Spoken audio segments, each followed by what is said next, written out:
வணக்கம் ஃப்ரெண்ட்ஸ். மேக்ஸில் எப்படி 25க்கு 25 வாங்கலான்னு இந்த வீடியோவில் ஷார்ட் அண்ட் கிறிஸ்பாக பார்க்கலாம். அதுக்கு முன்னாடி நிறைய பேர் கேட்குற கொஷின் என்னென்னா, ப்ரீவியஸ் இயர் கொஷின் மட்டும் பார்த்தா போதுமா, அது பார்த்தா நம்மளால் ஃபுல் மார்க் வாங்க முடியுமான்னு கேட்குறாங்க. அதுக்கான எல்லா ஆன்சரும் இந்த வீடியோவில் பார்க்கலாம். அதே மாதிரி இந்த வீடியோவோட லாஸ்ட்டில் ஒரு இன்ட்ரெஸ்டிங்கான ஒரு விஷயத்தையும் சொல்கிறேன். ஃபஸ்ட்டு சிலபஸை பார்க்கலாம். நம்ம சிலபஸ் டிஎன்பிசி சிலபஸை பொறுத்த வரைக்கும் மேக்ஸ்ன்னு எடுத்தால் 2ஆக கொடுத்துருக்காங்க. ஒரே ஒரு சிலபஸ் இல்லை. மேக்ஸ்ன்னு ஒரு பார்ட்டு, அடுத்து மென்டல் எபிலிட்டின்னு ஒரு பார்ட்டு, 2 பார்ட்டு மொத்தம் நம்ம சிலபஸில் இருக்குது. அதில் மேக்ஸில் ஒரு 10 டாபிக் இருக்குது, மென்டல் எபிலிட்டியில் 6 டாபிக் இருக்குது. மேக்ஸ் எடுத்துக்கிட்டோன்னா சுருக்குதல், அதாவது சிம்பிளிஃபிகேஷன், விழுக்காடு, பர்சன்டேஜ், அடுத்து மீப்பெரு பொது காரணி HCF, மீச்சிறு பொது மடங்கு HCF LCM, இது விகிதம் விகிதாச்சாரம், ரேஷியோ ப்ரொபோர்ஷன், தனி வட்டி, சிம்பிள் இன்ட்ரெஸ்ட், கூட்டு வட்டி, காம்பவுண்ட் இன்ட்ரெஸ்ட், பரப்பு, ஏரியா, கொள்ளளவு, வால்யூம், காலம் மற்றும் வேலை, டைம் அண்ட் ஒர்க். இதுதான் மேக்ஸில் இருக்க முக்கியமான டாபிக்ஸ், நம்ம சிலபஸில் கொடுத்துருக்க டாபிக்.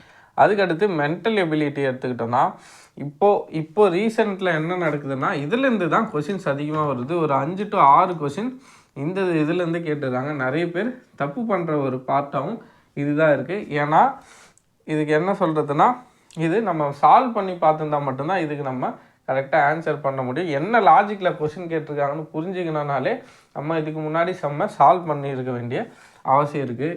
இதை பொறுத்த வரைக்கும் தருக்க காரணவியல், லாஜிக்கல் ரீசனிங், புதிர்கள், அதாவது பசில்ஸு, பகடை, டைஸ், காட்சி காரணவியல், விஷுவல் ரீசனிங், அதான் எண் எழுத்து ஏஏ கொடுத்துட்டு அடுத்ததாக பிபி கொடுத்துட்டு அடுத்து என்ன வருன்ற மாதிரி கேட்பாங்க. இந்த மாதிரி எண் எழுத்து காரணவியல், அடுத்து எண் வரிசை, நம்பர் சீரியஸ், இதை எடுத்துக்கிட்டோன்னா இதில் தான் இப்போ நிறைய பேர் தப்பு பண்ணுற ஒரு பார்ட்டாகவே இந்த ரீசனிங் இருக்குது. ஏன்னு பார்த்தோன்னா நம்ம சரியாக ப்ராக்டிஸ் பண்ணுறதில்ல இதை. அதுதான் இதுக்கான முக்கிய ரீசன். இப்போது நம்ம மேக்ஸ் எடுத்துக்கிட்டோன்னா 25 கொஷின் கேட்குறாங்க. இப்போ லாஸ்ட் அந்த குரூப் 4ல் குரூப் 2ல் ஒரு 27 கொஷின் கிட்ட மேக்ஸ்லேருந்தே கேட்டாங்க. அதில் 5-6-7 கொஷின் பார்த்தோன்னா இந்த மென்டல் எபிலிட்டிலேருந்தே கேட்டாங்க. அப்போது இதை நம்ம நல்லா டைம் எடுத்து இதை நல்லா ஃபோக்கஸ் பண்ணி இதையும் நம்ம ப்ரிப்பேர் பண்ணணும். இதை ப்ரிப்பேர் பண்ணால் மட்டும்தான் நம்மளால் மேக்ஸில் ஃபுல் மார்க் வாங்குறதுன்றது சாத்தியம். அப்படியும் ஒரு கொஷினோ 2 கொஷினோ என்ன தான் நம்ம பார்த்தாலும் என்ன தான் ப்ராக்டிஸ் பண்ணாலும் ஒரு வித்தியாசமான ஒரு கொஷினை டிஎன்பிசிலேருந்து ஒவ்வொரு எக்ஸாமுக்கும் குரூப் 2 குரூப் 4 மாதிரி எக்ஸாமுக்கு ஒவ்வொரு எக்ஸாம்லேயும் கேட்டுட்டு தான் இருக்காங்க. அந்த கொஷினை தவிர்த்து மற்ற எல்லா கொஷினும் நம்ம ஆன்சர் பண்ணியே ஆகணும்னா நம்ம இதையும் சேர்த்து மேக்ஸுக்கு ப்ரிப்பேர் பண்ணி தான் ஆகணும். நிறைய பேருக்கு ஒரு டவுட் இருக்கும், ப்ரீவியஸ் இயர் கொஷினை மட்டும் பார்த்தா போதும்னு சொல்கிறாங்க, அதை மட்டும் நம்ம படித்தா போதுமா, அதை மட்டும் சால்வ் பண்ணி பார்த்தா போதுமான்னு கேட்குறாங்க. ஆனால் உண்மை என்னென்னா, நீங்கள் கொஷின் பேப்பரை நல்லா அனலைஸ் பண்ணிங்கன்னா உங்களுக்கு தெரியும். 25 கொஷின் கேட்குறாங்கன்னா 10 to 15 கொஷின், ஒரு 14-15 கொஷின் பார்த்தோன்னா நம்ம ஸ்கூல் புக்கில் இருக்கிற கொஷினாக தான் இருக்கும். 6th to 10th இந்த சிலபஸில் எங்கெங்கே கவர் ஆகுதோ அதை ரிலேட் பண்ணி சம்ஸ் எடுத்து வச்சுருப்பாங்க. ஒரு 5 to 6 கொஷின் மட்டும்தான் ப்ரீவியஸ் இயர் கொஷின்லேருந்து வருமே தவிர எல்லாமே ப்ரீவியஸ் இயர் கொஷின்லேருந்துலாம் வராது. கஷ்டமாக ஒரு சம் 2 சம் ஏதாச்சும் ப்ரீவியஸ் இயர் கொஷினில் வந்துட்டால் எல்லோரும் என்ன சொல்ல ஆரம்பிச்சிடறாங்க, எல்லாமே ப்ரீவியஸ் இயர் கொஷின்லேருந்து தான் வந்துச்சுன்னு சொல்ல ஆரம்பிச்சிடறாங்க. ஆனால் உண்மை என்னென்னா, ஒரு 10 கூட கிடையாது, 14-15 கொஷின் புக்கிலேருந்து மட்டும்தான் வரும். அதுவும் 6th to 10th பேசிக்கான சிலபஸில் இருக்கிற சம்ஸ் தான் கேட்பாங்க. ஒரு 5-6 கொஷின் மட்டும்தான் ப்ரீவியஸ் இயர் கொஷின் போகும். இப்போ ரீசெண்டாக 5 to 6 கொஷினை ரீசனிங், மென்டல் எபிலிட்டிக்கும் கேட்க ஆரம்பிச்சிட்டாங்க. ஸோ நம்ம இதையும் சேர்த்து படித்து தான் ஆகணும். ப்ரீவியஸ் இயர் கொஷினை மட்டும் படித்தா நமக்கு பத்தாது. ஸோ நம்ம ஸ்கூல் புக்கில் இருக்கிற எல்லா சிலபஸ் ரிலேட்டடாக இருக்கிற எல்லா டாபிக்ஸ், எல்லா சம்ஸும் சால்வ் பண்ணி பார்க்கணும். இவ்வளோதான் இருக்கிறத. இந்த மென்டல் எபிலிட்டியோட மேக்ஸை மென்டல் எபிலிட்டியோடு சேர்த்து நம்ம மொத்தத்தையும் ப்ரிப்பேர் பண்ணால் மட்டும்தான் 25க்கு 25 வாங்குறது சாத்தியம். இல்லாட்டி 20 கொஷினுக்கு மேலே நம்மளால் ஆன்சர் பண்ண முடியாது. ஃப்ளூக்கில் வேணால் கரெக்ட் ஆகலாமே தவிர மற்றபடி நம்ம ஃபுல் மார்க் எடுக்கணும்னா நம்ம இவ்வளோத்தையும் இந்த 10 டாபிக், அது இல்லாமல் ரீசனிங்கில் ஒரு 6 டாபிக், இது முடிச்சுட்டு ப்ரீவியஸ் இயர் கொஷினை நம்ம அனலைஸ் பண்ணி அதில் இருக்கிற மாடல் சம்மையும் பார்த்தா மட்டும்தான் நம்மளால் 25க்கு 25 வாங்குறது சாத்தியம். இதுக்கப்புறம் இன்னொன்று உங்கள்கிட்ட என்ன சொல்லணும், லாஸ்ட்டாக சொல்கிறேன்னு சொல்லியிருந்தேன்.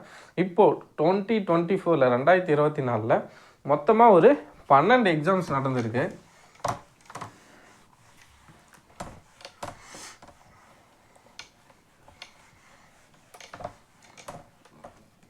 2024 எடுத்துக்கிட்டோன்னா மொத்தமாக 12 எக்ஸாம்ஸ் டிஎன்பிசியில் மொத்தமாக 12 எக்ஸாம்ஸ் நடந்திருக்கு. இந்த 12 எக்ஸாம்ஸில் இருந்தும் 12 எக்ஸாம்ஸ்லேயும் மேக்ஸ் கொஷின் கேட்டிருக்காங்க. மேக்ஸு 25 கொஷின் இருக்குது. ஆனால் அதில் ஒரு எக்ஸாமோட மேக்ஸ் நமக்கு தேவைப்படாது. அப்போ மொத்தமாக 11 கொஷின் பேப்பர் இருக்குது. இந்த 11 கொஷின் பேப்பர்லேருந்து ஒரு கொஷின் பேப்பருக்கு 25 சம்னா கூட 11 25 2024 மட்டும் 275 கொஷின்ஸ் நம்ம கையில் இருக்குது. இப்போ எல்லாத்தையும் நான் கட் பண்ணி வச்சுருக்கேன். மொத்தமாக டிஎன்பிசி கொஷின் பேப்பர் இந்த வருஷம் 2024 கேட்ட மேக்ஸ்க்கான 11 செட்டுக்கான கொஷின்ஸை நான் தனித்தனியாக கட் பண்ணி வச்சுருக்கேன். அதைப்படி இப்போ அதை வச்சு என்ன பண்ண போகிறோன்னு கேட்டிங்கன்னா, ஒரு நாளைக்கு 3 ஷார்ட்ஸ் யூடியூப்பில் 3 ஷார்ட்ஸ் வீடியோ அப்லோட் பண்ண போகிறோம். ப்ரீவியஸ் இயர் கொஷினை மட்டும் மேக்ஸ் ப்ரீவியஸ் இயர் கொஷினுக்கு மட்டும் 3 ஷார்ட்ஸ் அப்லோட் பண்ண போகிறேன். நீங்கள் டெய்லி மொத்தமாக நம்ம பார்த்தா சலிச்சு போயிடும். அதனால் என்ன பண்ண போகிறோம், டெய்லி ஒரு 3 மேக்ஸ் இப்படியே பார்த்தோன்னா 275 செம்ம கிட்டத்தட்ட ஒரு 3 மாதத்துலேயே நம்ம மற்ற சமயம் பார்த்து முடிச்சிடலாம். நம்ம சிறுதுளி தான் பெருவெல்லம், சின்னதாக கொஞ்சம் கொஞ்சமாக ஆரம்பிப்போம். ஒரு நாளைக்கு 3 வீடியோ பாருங்கள், ஒரு நோட் போட்டுக்கோங்க தனியாக. டெய்லி 3 வீடியோ கம்பல்சரி வரும். ப்ரீவியஸ் இயர் கொஷின் சார்ந்து ரீசனிங்கில் ஒரு கொஷின் எடுப்போம், இல்லை மேக்ஸ் எப்படி இருக்குதோ அப்படி பார்த்துப்போம். டெய்லி 3 ஷார்ட்ஸ் வீடியோ நம்ம சேனலில் வரப்போகுது.